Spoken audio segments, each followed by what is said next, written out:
Hello. We're just going to wait for about 30 seconds or 45 seconds just to allow others to catch up. So I'll stare at you for another 30, 45 seconds and then we'll kick off.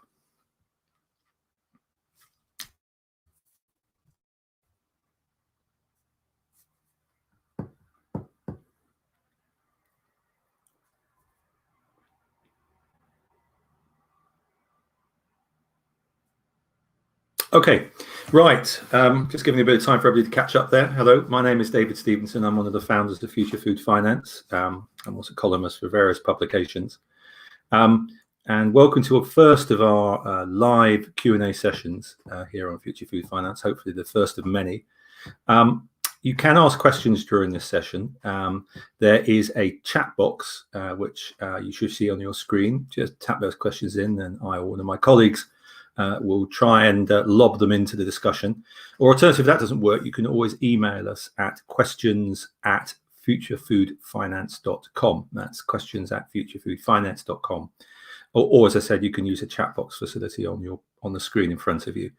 At this point, I'd just like to welcome onto the stage Robert Appleby from Cibus. Rob. Good afternoon, David. He'll appear. Hello, Rob. Can you hear me? I can hear you loud and clear. Welcome, Rob. Thank you very much for giving us some time. Just so you understand, we're probably going to be asking questions for over about 30 minutes. We've got 3 topics we're going to talk a bit about, and then we are going to take some questions and answers. If they come on the screen, I'll try and incorporate them as we go along, Rob. If not, I'll ask them at the end. And as per our kind of advanced publicity for the event, we're going to concentrate on, I think, areas that don't always get mainstream coverage in the whole kind of ag tech, food tech area. Lots of people talk about alternative proteins and kind of, meat alternatives, but also people talk about food tech and delivery and all those kind of things. Not everybody talks about some of the topics we're going to talk a bit about today. I suppose in order of kind of newsworthiness, robotics and ag tech, I think is really interesting. You've got lots of stuff that you as a fund are investing in there. I thought we'd talk a bit about one of the big stories, which is about how we're going to replace the fertilizers that we use on farms. That is probably one of the biggest seismic shifts in agriculture over the next 20 to 30 years, make a huge impact on the environment. And then I thought we'd finish off with carbon sequestration, which I think is terrifically interesting. And I suppose most people have sort of heard of it in respect to forests. Plant more trees, that basically sequesters or takes the carbon dioxide and emissions down to the ground. But the implications, I think, are much wider for the whole agricultural sector. So those are the 3 topics we're going to kick off today with. Rob, why don't you just give it a quick 30-second overview of Cibus Funds and what it is you do, and then we'll kick off and talk about robotics. Terrific. Thank you very much indeed, David and Ollie. My name's Rob Appleby, and I guess just a quick overview as to why we're having this conversation in the first instance probably takes you back into ancient history. As a zoologist at university, it's the only thing I could do, but I ended up graduating, and as a function of having a very expensive girlfriend who later became my wife, I found I couldn't afford to be whatever that was. So I crossed the street and joined what was the venerable house of Lehman Brothers, and for the next 13 years trained as a bondologist. This took me to London, New York, but also to the far reaches of Singapore, where I ended up running their business. And in a fit of pique in the late 90s, which was coincident with the Asian financial crisis, the destruction of Asia's banks and companies and even sovereign nations, I felt that I could probably do this better myself. And I moved my family, wife and 4 kids, up to Hong Kong and set up a company, which was an investment management company. And for the last 23 years, I've lived in and around Asia looking at some of the changes, observing those changes, and investing all the while in mid-market companies. On my return to the UK, in really a reinvention of self, I looked at what excited me. And one of those excitements were the fact that for 23 years, I'd been investing institutional capital. I'd also in this country been farming for some 20 years, and my principles really take me front and center to regenerative farming. Conventional farming to me is is the old world, and I think whether you call it organic or conservation or regenerative farming, it's all about sustainability and trying to circularize the agricultural economy rather than continuing as was, which is a much much more linear, much more chemical-based farming. I also serendipitously met up with a number of friends of like mind, but they're much brainier than I.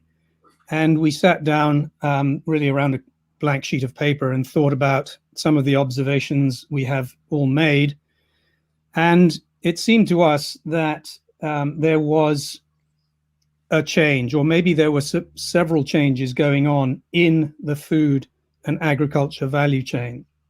I certainly saw it in Asia. You could see the palpable change between really people living in the rural areas, the agrarian to urban migration that happens every year. You can see it as the towns and cities grow and build. And with that comes a changing dietary pattern. People are, going from plant-based proteins really to animal-based proteins. And with that, these proteins take a great deal more resource to produce. So if you're producing beef or pork or chicken or fish or dairy, it uses up a lot more water, it uses up a lot more inputs at a time when, frankly, the world doesn't have the land or the water or, and we'll come on to this, the natural capital to continue to fuel that growth. So I felt very strongly that there needed to be a deep dive on what was going on and how we could change that. And maybe 10 years ago, I was very down, thinking that, we're really going into a very dark space with regard to agriculture, food, and the way we think about this. And as if by magic, along came technology. And technology for me is not a silver bullet, but it is in many forms and multiple levels a game changer in the way that we look at food and farming. So robotics happens to be one of those places where, frankly, we're going to a place where we're going to produce better food, more food, and reduce the inputs that are required to make that food. And to me, that's a very exciting premise. And we've really studied robotics. As you say, it's the less sexy end of AgTech. And gee, I mean, here we had a situation at the beginning of the pandemic. So this is in March last year. We'd bought a soft fruit business. This is one of the largest growers of strawberries, raspberries, and blueberries in this country. And we supply, the folks that go to Wimbledon or Ascot with delicious strawberries and all the high-end supermarkets. And at the peak season, which is just about now, every year, we have to employ something like 1,100 pickers. And you can't, despite the UK's Pick for Britain, you cannot get pickers in Britain to pick. So we have to import pickers from places like Bulgaria and Romania and Poland and elsewhere. And because of COVID and because of Brexit and because of the immigration restrictions that we're all facing, we couldn't get those pickers. We had 90 pickers at the beginning of last year. We needed 1,100.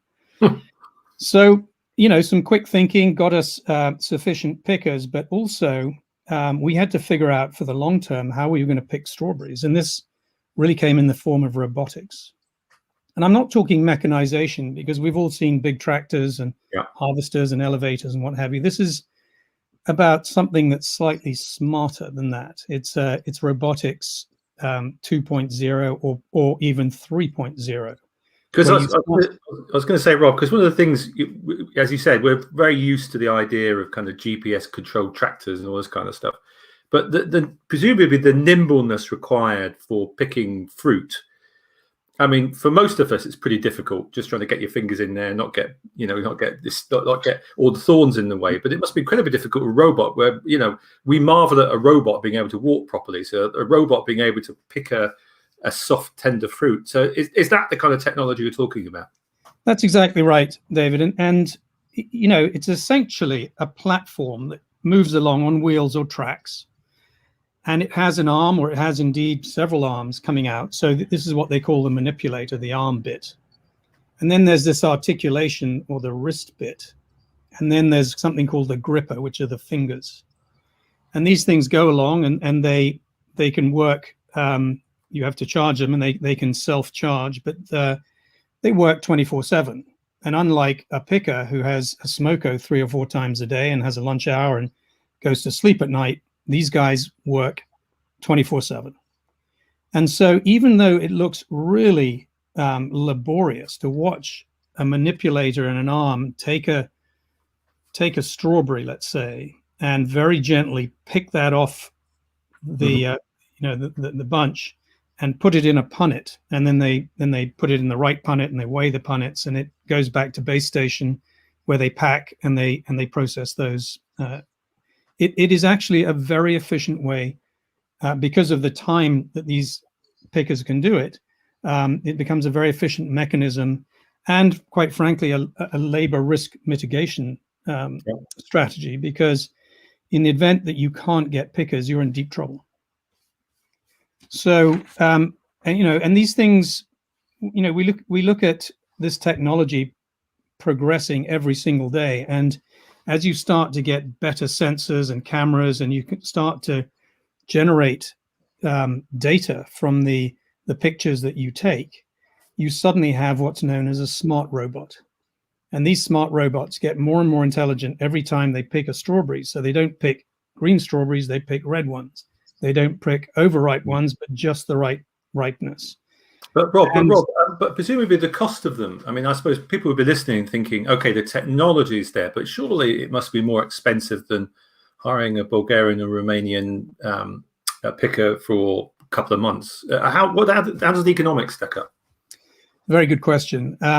And the short answer is, it is an expensive option today. The cheapest robots, and there's a great company in America called Burro. Burro is the Spanish name for donkey, and it's literally a mechanical donkey. And using technology that you get in your PDA device on your mobile phone, it can learn where to go.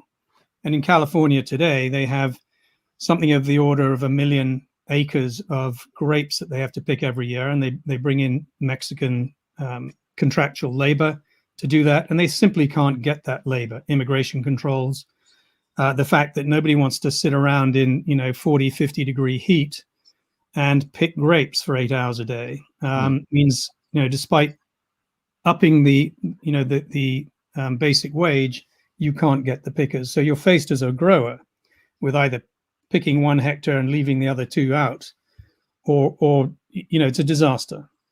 So this company, Burro, is producing really very low cost donkeys, and they follow these pickers around. You can pile the grapes onto these, and they go back to the end of the row where they're processed and packaged.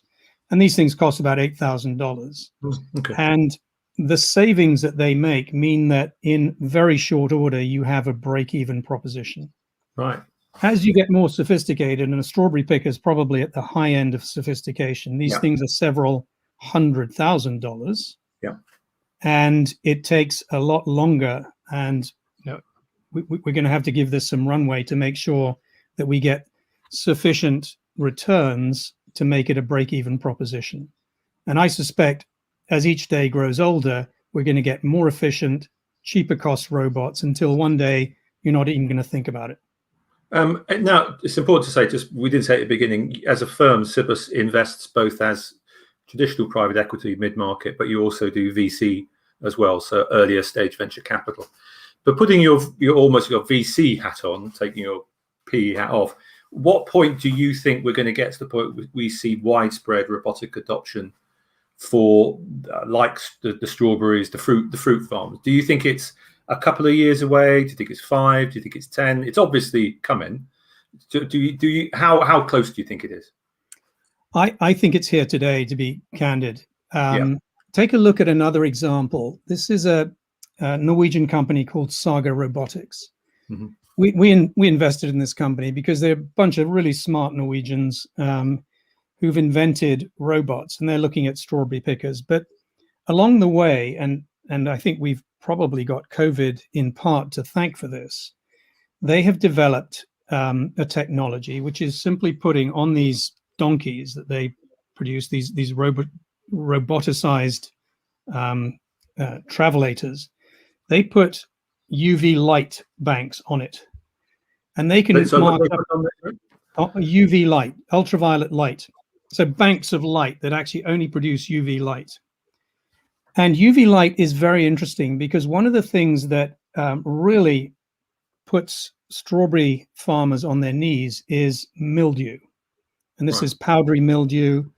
There are several mildews, but every year, as if by magic, and certainly as climate change continues to bear weight, we're getting hotter climates, and hotter climates allow for greater humidity in the air. And with that humidity comes some of these fungal infections.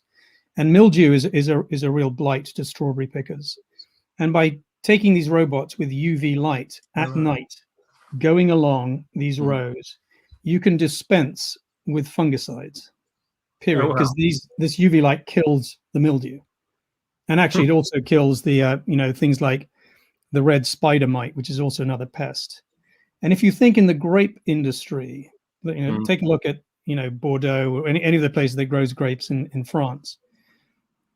Grapes are responsible for 60% of all fungicides used, chemical fungicides used in agriculture. And if you can now take UV robots down these, grape rows at night and kill all these this mildew, you're in great shape. And that is a viable commercial proposition today. That a brilliant segue to using chemicals on our farming system to fertilizers. Now, fertilizers, the fixing of nitrogen and in fertilizers, one of the great advances of the 20th century. I mean, phenomenal piece of technology. But we all now know it can have pretty catastrophic consequences. Are there any workarounds around it? Are there technologies out there that can basically replace the classic fertilizers with more biologically sound ones? I think the short answer is yes. You mentioned this, and anyone that sort of dug into it will understand that for the last 100 years, we've become, predictably richer and fatter and better fed. As a function of the Haber-Bosch process, which was really the industrialization of the manufacture of ammonia. And ammonia was basically the stuff that is good for plant growth. It provides the nitrogen to do that. And we've had this linear relationship where, the more nitrogen you put on, the better the yields, and the more monocultural your crop, the less you have to worry about hedgerows and bugs and pests and what have you. And true to form, as you put on these nitrogen products, or indeed some of the other products that come with it, and in this country we call it NPK. In America they call it MAP and DAP. So too, for the longest time we've had better yields and more productivity on farms. It's our view that linearity is either fractured at best or broken. And we've got to start looking at ways in which we can look at the biological equivalence of fertilizers to grow plants, or really understand better how we can grow food, and rather than just coin it cheap food, understand some of the externalities associated with that food. Now, it takes thousands of years, millennia indeed, to create soil. And soil is essential to grow these crops, but it's also a wonderful carbon sequester. We can talk about carbon in a second, because soil stores more carbon than the trees and plants combined. And so we've got to start looking at the natural health of soils, and rather than putting on these chemical inputs on an industrial scale, we've got to start looking at some of the the bioequivalence of these fertilizers. And one way of doing that is looking at the good, better, best principles of nitrogen. And there are companies out there. There's one Canadian company called Ostara, which is looking at taking waste water or waste products generally, looking at that stream of waste and extracting the nitrogen from wastewater. And then they very cleverly, they turn that into an insoluble nitrogen. And that sits in the soil for longer than what is typical, the ammonia or the nitrogen that we use today, which is soluble, and is only a small percentage of that is taken in by the plants. The rest is metabolized into nitrogen dioxide or ends up in a watercourse or in the Gulf of Mexico or whatever, with obvious negative externalities, eutrophication, and so on. So Ostara is really interesting because these guys produce, if you like, a green nitrogen, stuff that is a slow release. It's much better metabolized by plants and actually comes in a form that's, again, very in sync with commercial reality. It costs the same as MAP and DAP and is a better product. It's a greener product. And I'd sort of put them out as a really standout example of some of the ways we think about biofertilizers and how we should start thinking about that. I also think we talked about the circularity of the agricultural economy, and I think we've got to start looking at the bioequivalence of a lot of these inputs, and it may not just be fertilizer. It can be pesticides, for example. Take this great company called the ISO Group. I beg your pardon. Called the M2I Life Science Group. It's a French company, and they produce pheromones. Now, pheromones, interestingly enough, are chemicals used principally by insects to communicate. So if I'm an ant, let's say I'm a sugar ant, and I find sugar in the kitchen, I'll lay a pheromone trail all the way back to the nest, and the other worker ants will come out and go, gee, I can smell that pheromone. I know where the sugar is. Bingo. Suddenly you've got 100 million ants in your kitchen. That's how it works. They don't speak. They don't signal. They use pheromones. So too, if I'm a moth and I'm a female moth and I want to mate, I'll produce these pheromones, which is it's a semiotic chemical. It means it's used for communication. And I'm a male. I pick that up at the right time, and I'm attracted to the female. I mate. She has eggs, and the life cycle goes on. Now, we've been using these hideous chemicals, and I mean, in the last 10 years, we've had to ban them. The EU, UK have been very sharp with their banning of these chemicals, like neonicotinoids, pyrethroids, some of these pesticides and herbicides, which, quite frankly, have the effect of not only obliterating the pest species that you're after, but everything else around it. Neonics are filthy because they get into they're a seed coat. They get into the root, the stem, and the leaves of, let's say, your oilseed rape, destroys the lacewings, the moths, the butterflies, and particularly the bees, whether they're bumblebees or apis, the honeybee. And you kill those guys. It's in the watercourse, so it's taken up not only in the food, but also in the water by humans. And the net effect is that we're all munching into Monsanto Happy Meals when we look at, my loaf of bread or a bright red apple. And, we've got, thankfully, we've banned those in Europe. We'll ban glyphosate at some stage, which is a farmer's best friend. And that's a very ubiquitously used desiccant, but also a herbicide in farming. And we've got to find better known as Roundup, I think, probably by many people. Exactly.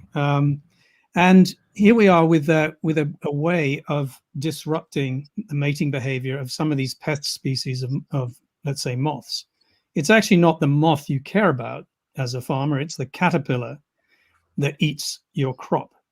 So if I'm a rice or a maize or a wheat farmer in Africa, I'm really worried about the fall armyworm, which is a really nondescript brown moth, but the caterpillar eats everything, and there's no chemical known to man that's going to kill it.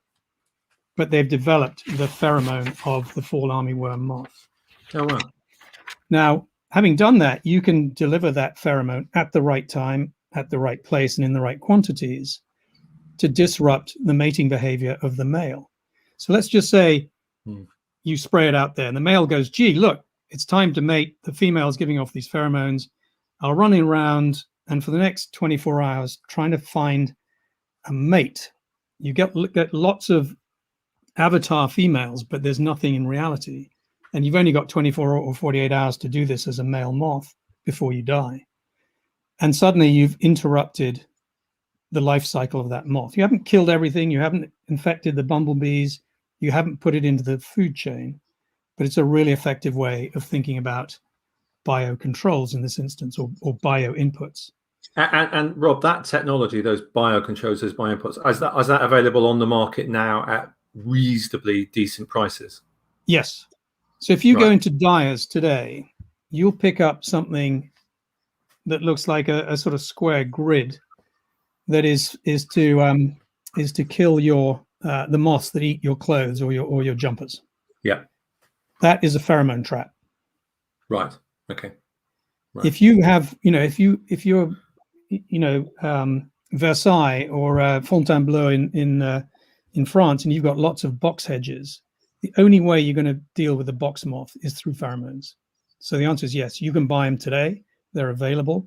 And this company, which is the largest pheromone producer in Europe, is going topsy. They can't produce enough of these pheromones for the demand for this type of product, because the EU, in its wisdom, has, in May last year, came out with the EU green policy, the farm to fork policy, which speaks to the reduction by 50% of chemical inputs by 2030. So we've got 8.5 years to figure this out. Yeah, that's one way of doing it. Which is not very long. Just a reminder, if you want to ask any questions, you can always use the chat box on the side or email us at questions@futurefoodfinance.com. You just mentioned earlier on soil as well. I think it's worth repeating that point again. I think most people think carbon sequestration or just capturing carbon dioxide with trees, but soil is in fact supremely important, isn't it? Do you want to explain why? I suppose people don't quite understand that, do they? Yeah, it's a tough one to understand, because for the most part we don't really see soil. We don't understand it. The soil microbiome is probably the least understood biome of anything. I think we understand more about our guts than we do the soil. Yeah, but it's vital. And we had a wonderful guy come and study the soil microbiome on our farm the other day, and he's one of one. He's a unique character. He shares the same name as a tennis player, Andy Murray, and he is the world authority on these microbes that make up the soil microbiome. So these are coleopterids, they're springtails, they're plasmids, they're all the tiny, tiny things that have existed for 450 million years. They predate dinosaurs, and they haven't changed an iota. They all look like mini dinosaurs if you look at them under a magnifying glass. And these are the things that are essentially the soil creatures that make up the organic content of soil. We also know a great deal more, but obviously not nearly enough, about fungi. And fungi are neither plants nor animals. They're separate. And the mycorrhizal network that exists in the soil is so essential for plants, just not only because there's a symbiosis between the two. The fungi goes off and gets nutrients which the plant root can't necessarily metabolize, and vice versa. The carbohydrates from the plant go to feed the fungi. Without each other, they both die. And there's also this communication network which everyone's talking about. And soil is a living, breathing beast. And we've managed in the last 100 years to deplete the soil. And you just take one anecdote, and that is what's happened in the Midwest of America. A long time ago, the US prairies were home to 50 million bison. And these guys were mob grazing all over the place. And at that time, they reckoned that the soil organic matter was about 10% of soil. Soil carbon in the soil was about 10%.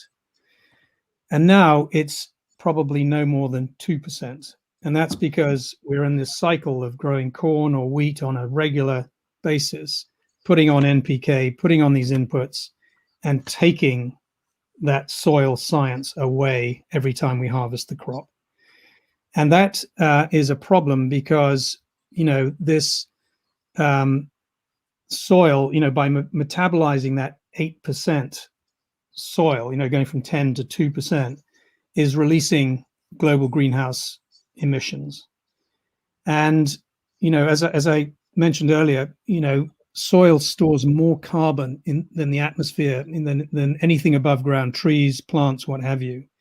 And by reducing that soil content, you're also reducing not only the ability to synthesize carbon and store it, i.e. the sequestration, but you're also releasing that carbon into the air. So, and we know this, instead of working in antithesis with nature, we've got to start working in parallel and sympathetically with nature to make sure that that soil and its vitality is restored. And as we look at companies that are involved in the space and sort of punching above their weight in some of the aspects of soil carbon, it's important to kind of disassociate oneself from almost the revolution that's going on in carbon. It's the wild, wild west, because everyone has a different view of carbon. Mm. And we sit here and go, listen, there's got to be a really grown-up thought process around how we measure carbon in the soil. How do we do it? Yes, because I was going to that's what I was going to ask actually. And actually, just before you mention that, if anybody watching, it's worth getting a book called Entangled Life by Merlin Sheldrake, which is a fantastic book all about the fungi and mushrooms and what goes on in the soil. It's a great book, great read. He's a great writer, and he absolutely demonstrates everything. But just going back to what you're saying, so we've already associated the idea. Lots of people have got business models around, carbon offsets and forests. Yeah.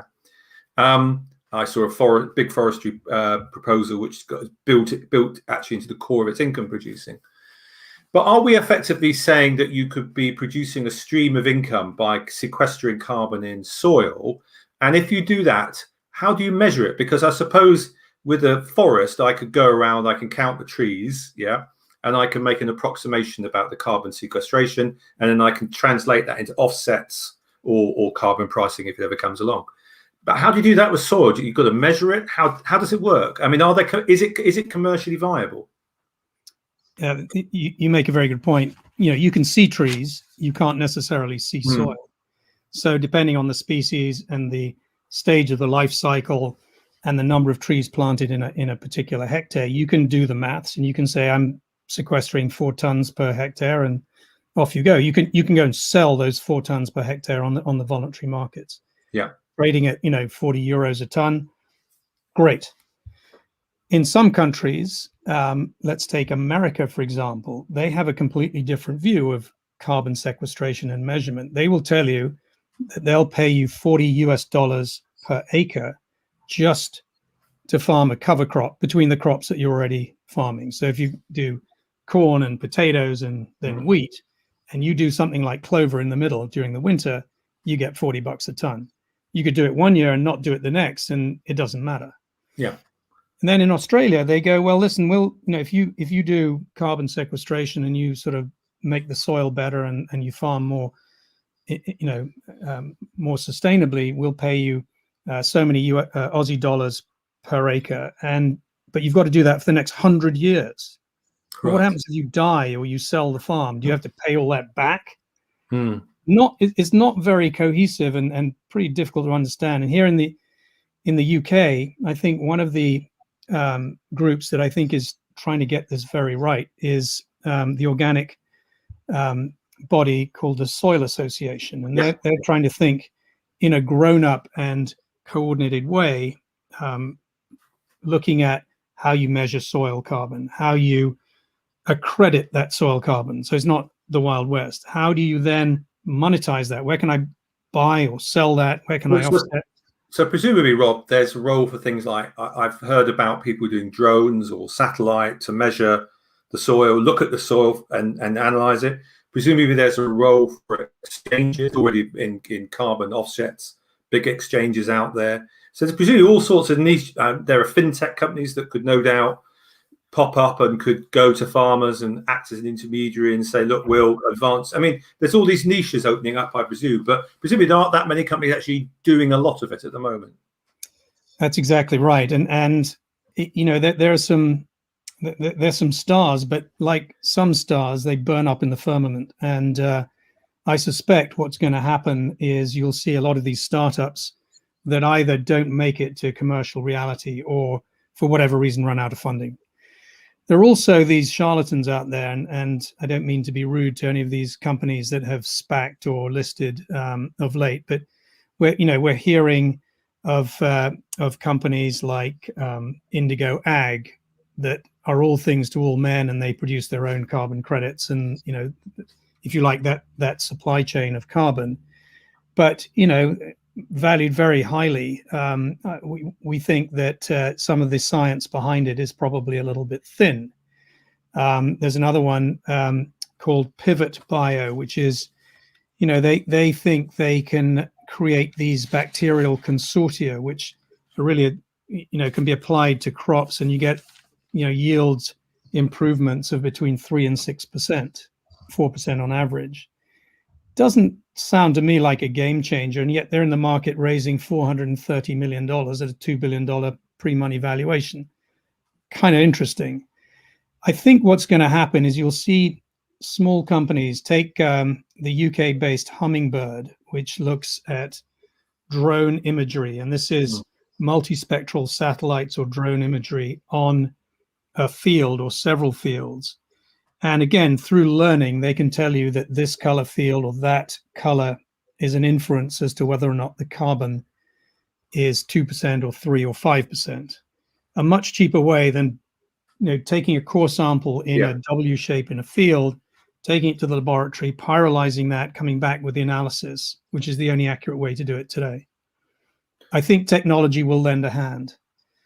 I think there are going to be other companies that are looking at, as you say, the fintech angle, where you can start trading, and there already exists, but you'll start trading these credits, both government appointed credits, you know, the public markets, or indeed these voluntary credits. And as companies abide by, you know, Mark Carney's task force for carbon disclosure, you're going to find, just like, you know, you'd pick up a financial statement and look at a balance sheet or a P&L. So too, you're going to see natural capital as part of that financial statement, and people are going to get a lot more serious about carbon sequestration and the cost of essentially offsetting your carbon footprint. Yeah, and I think that, you know, the day, you know, it's not soon enough in coming that that we can actually sit down and sensibly talk about carbon sequestration and the monetization of carbon. Okay, I think we've got some questions coming in. So our colleague Ollie, as the majority of our family farms, will we see a chasm open up between the small family farms and the large corporate farms, which can basically use the technology because they got scale? And I suppose that's the obvious question. You know, if a piece of robotics is going to cost tens of thousands, if not hundreds, you know, your small family farmers who probably have to save up to buy a tractor, which is pretty expensive on its own, they're going to be at a disadvantage, aren't they? Yes and no. You know, if I look into my crystal ball, I see the UK transforming its agricultural system to one that is in part regenerative, and where, you know, beef or other ruminants, sheep, pigs, etc., are produced of very high quality. But also on the flip side, you're going to have sustainable industrialization. So take the Netherlands, for example. It's the 117th largest country in the world. It's the same size as West Virginia, and yet it's the second largest agricultural produce country in the world, behind the United States. Why? Take a trip from The Hague to Amsterdam or to Rotterdam, you'll pass 100,000 acres of glass houses. Yeah. And this is bringing, you know, farming indoors, being much smarter around your footprint, your, you know, inputs. and really putting a line through the three-headed Medusa of agriculture and farming, which is climate, disease, and the price of the commodity that you're producing. And you do that by bringing these processes indoors. And I think you're going to see a part of that in the UK. We sit here and we import 67% of all the food that we eat. Absolutely no reason why we don't produce our own tomatoes and cucumbers and lettuces and so on, rather than import them from the Netherlands. So presumably that's an argument, Rob, then for things like vertical farming, big new kind of greenhouse plus kind of, closed loop technologies. Presumably that's an area you're big on. 100%. And, there's no reason that, a combined heat and power, outlet doesn't considerably improve your prospects of putting right next door to that a tomato greenhouse. Yeah. Tomatoes need heat. They need CO2. These are the off takes from these CHP processes. Vertical farms, you're going to see a transformation of these, of these buildings. We invested in a company called AeroFarms in Newark, New Jersey, one of the most, technologically advanced vertical farms in the world. It took over an 84,000 square foot old steel mill, and inside that they had, these columns and rows of trays, all individually lit, all with their own HVAC system, the humidity and climate control systems. And they not only produce leafy greens, but they've gone one further. And if you come out of the doctor one day and he says, listen, chum, you've got a deficiency in zinc or magnesium, you can go to AeroFarms and say, listen, can you put more vitamin C in my cress, or more, rocket, more spice in my rocket? And the answer is yes, today you can do that. And this is in the world of epigenetics. And the UK is a leader in technology, a leader in science, and the application of that science to agriculture, I think, is a very encouraging thing. Now, you ask about, and Neil asked the question about these small farms which predominate British agriculture. Even small family-owned farms are adopting technology. We have a dairy herd here, a Jersey dairy herd, and right now we have robotic milkers. We have sensors around the cow's neck so that we can, on our laptop or our PDA, know whether Maisie is ill, whether she's ruminating, or whether she's sitting down or standing up. And that technology, I think, is a game changer for the way that we've got to think about food and farming in this country, particularly in these small, small farms, smallholder farms. Next question, Lauren, how can investors take part in convincing the traditional industry in agriculture to apply robotics and automation in their practices? I suppose part of that question is, well, how can they afford it? Can government help out? Can finance help out? But what else can encourage the traditional farmer to sort of make the leap? Because let's be honest, most farmers, I think the President NFU has pointed this out, are older. There's an aging farming population. I can't remember what the statistic is, but I think the average age of a family farmer is 65, 64, something like that, I'm guessing. And, naturally, most people in their mid-60s are not always the most innovation friendly, and might be a bit reluctant. So how can we encourage them to move across the line into more innovative practices? I think that's probably the hardest thing. I mean, and this whole idea of adoption by people in their 50s, 60s is very hard. I witness it every day. If the farmer can't fix the tractor by hitting it with a with a lug hammer, it sort of doesn't bear thinking about. And then when it comes to GPS, and then you put a hose pipe on it and it doesn't work anymore, kind of sucks. So it's adoption and sort of encouraging the farmer to do better is something that I've been championing on my own farm with limited success. But I think there are two things working in the favor of embracing the change. One is that the regulatory changes that are going on, and we've mentioned one or two, is going to be a stick and we can't ignore that stick. Yeah. And then consumers are going, listen, I don't want, trad food. I mean, you've mentioned right at the get-go this alternative meat and dairy business, which is, a disruption the likes we've never seen in human history. And that is because millennials and Gen Zeros are voting with their wallet, saying, listen, mate, I want plant-based meat, or I want stuff that's clean and more green. And traditional farmers, I think, generational change may be the only way this gets done in all practical means. But I think change is afoot, and I think the benefits are likely to outweigh the challenges. So I think it's coming. I'm optimistic. Good question here from Gustav. Fine looking beard there, Gustav. When are we going to see carbon negative farms? Great question. Now, I don't mean to sound like a know-it-all, but we preside over one of the world's largest extra virgin olive oil farms based in Spain and Portugal. And I was posed, I was asked the same question, which is, what's your carbon footprint of growing rows and rows and rows of olive trees, and then you harvest them once a year and you crush it and you make olive oil?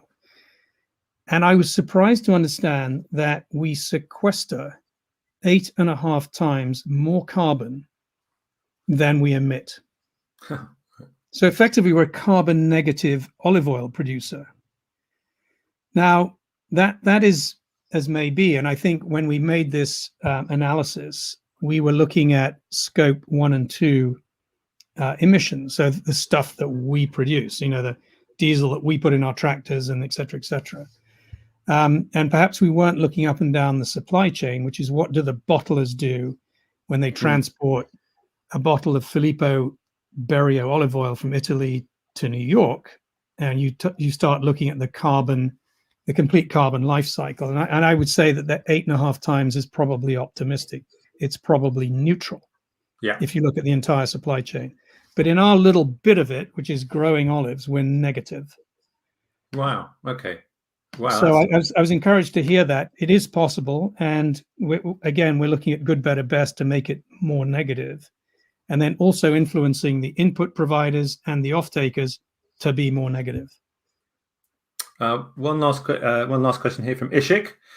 What are your thoughts on the use of seaweed for carbon sequestration? And actually, generally, seaweed as an input for foods. There's quite a few startups looking at using kind of sort of re-engineered seafood for other purposes. And if you're Welsh, of course, you've known for ages that you can have seaweed bread. My mum grew up on that. I'm a huge fan of seaweed, having lived in and around Asia. The Japanese staple seaweed by way of food, and we've looked at a lot of different ways of producing food using bacteria, microalgae, multifilamentous algae, insects, and other creatures to create complex proteins. And with that is the benefit that seaweed, which is a natural product, you harvest it from the sea, you grow it in the sea, is a natural sequester of carbon. It's called blue carbon. And I think once we get our head around how to harvest it, now it's a very labor intensive process of collecting seaweed, farming that seaweed, harvesting that seaweed.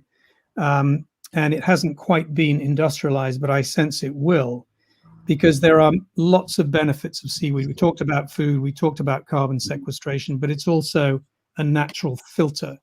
So if you're trying to save the Great Barrier Reef from nitrates and eutrophication, you are going to do it probably through seaweed filters. So big fans of seaweed, and we're trying to find ways in which we can invest in that space. One last question, I think, Ned. How do we accommodate the world's need for cheap and accessible food alongside the necessity of combating environmental changes created by our food system? So that's a big picture question, really, which is, I suppose, can we carry on, I suppose, with the existing intensive structure which you're trying to change, and also carry on producing cheap food without massive environmental destruction? How much of a course change do we really need? Well, I'm going to answer that by way of anecdote. I was in America 2 years ago, and America is a schizophrenic nation when it comes to food. On the coast, in Maine, on the east, and California on the west, you have the best food on the planet. The bit in the middle, you have simply the worst food on the planet. And that's part of the reason that the organic premium in America is the widest in the world, because the food is, for the most part, garbage. So I was traveling through Utah, and I stopped, and the only place I could find food was at Denny's. And Denny's is a fast food place. And I went in, and I was horrified to see that you could buy for $2.99 an all-you-could-eat bacon sundae. And this, it was not a jug or a jar or a cup. It was a vase of fake cream in a whippy. And on the top of that was maple syrup. And on the top of the maple syrup were bacon chunks. And I could eat not one, but as many as I could fit into my face. And I had all the salt, sugar, and fat I needed for an entire year in one sitting for $2.99. That does sound like Denny's, by the way. I was horrified. And that, unfortunately for me, epitomizes cheap food. And cheap food is not cheap. Cheap food comes from, in this case, destroying the Brazilian rainforest so that you can grow a soy crop. The soy crop is then carted from, Sao Paulo through to Texas to grow your industrial strength pigs to make the bacon that goes on top of your sundae. And nobody is looking at pricing those externalities today. So a cheap chicken that we buy at Costco is actually not cheap. An organic chicken that's twice the price is probably less expensive. Once you look at the whole budget. To my mind, when we start thinking about food chain, and as we start looking at commercializing some of these externalities, only then will we start to understand that cheap food is yesteryear's problem.